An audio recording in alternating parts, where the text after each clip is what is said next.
On the West Coast, two more suspicious packages. In California today, law enforcement source tells Fox News a package addressed to the Democratic Senator Kamala Harris found in Sacramento and intercepted there. Another to the billionaire Tom Steyer, who's a big Democratic activist and donor and has called for President Trump's impeachment. Our chief correspondent Jonathan Hunt with more on this from our West Coast News Hub. Jonathan?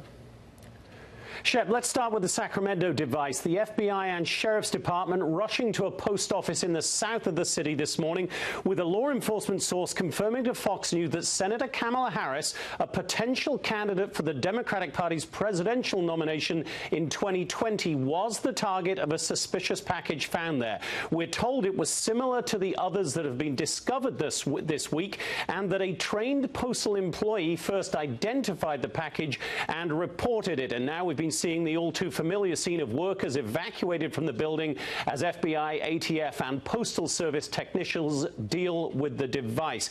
Kamala Harris, of course, is a frequent critic of President Trump, like the other intended targets of the devices found this week. She's been crisscrossing the country in recent weeks, supporting Democrats in tight midterm elections and potentially, Shep, preparing the ground for a presidential run. Shep? What else do you know about the package addressed to Tom Steyer? Well, this one was discovered in Burlingame, just south of San Francisco. The FBI San Francisco office confirming the discovery and saying on Twitter a short time ago the device has now been removed from the post office facility to a safe off-site location. The target, as you were saying in this case, was the billionaire political activist Tom Steyer, who's been running a campaign to try to have President Trump impeached. In a statement a short time ago, Steyer's office confirmed he was the target, and Steyer himself said in part, quote, "We're thankful that everyone we work with at Next Gen America and need to impeach is safe.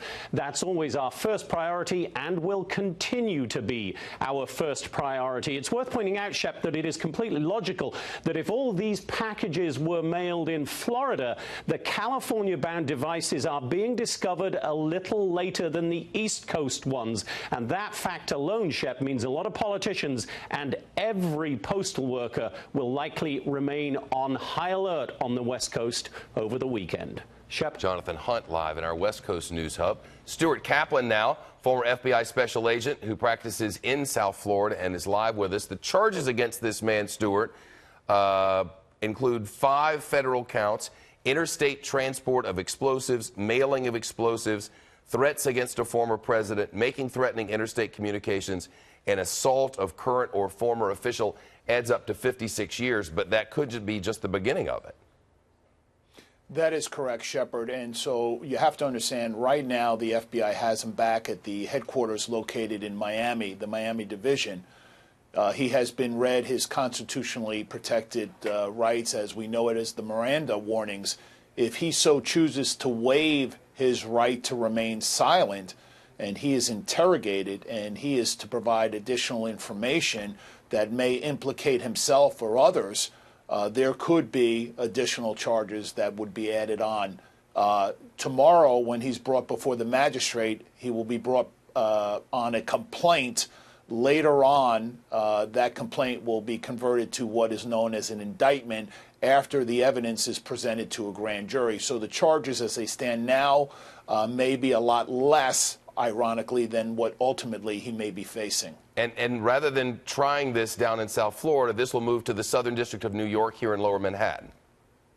That is correct, because the Southern District has origin of jurisdiction with respect to the original package. And what you're seeing is law enforcement working very seamlessly together. There's not going to be any jurisdictional fight when it comes to these type of cases. Generally speaking, the national security cases, the terrorism cases are handled up in the Southern District of New York. We've just gotten word from the Department of Justice. Their spokesperson just said that during that news conference, they misspoke, and actually the maximum that he faces is 48 years. But that's at the moment, and really it's going to depend on where this investigation goes. Do you have a sense for how many people are on this? It seems like they put the whole country on it. Yeah, let me just say, you know, we're talking about the Joint Terrorism Task Force, which is made up of local, state, and federal partners.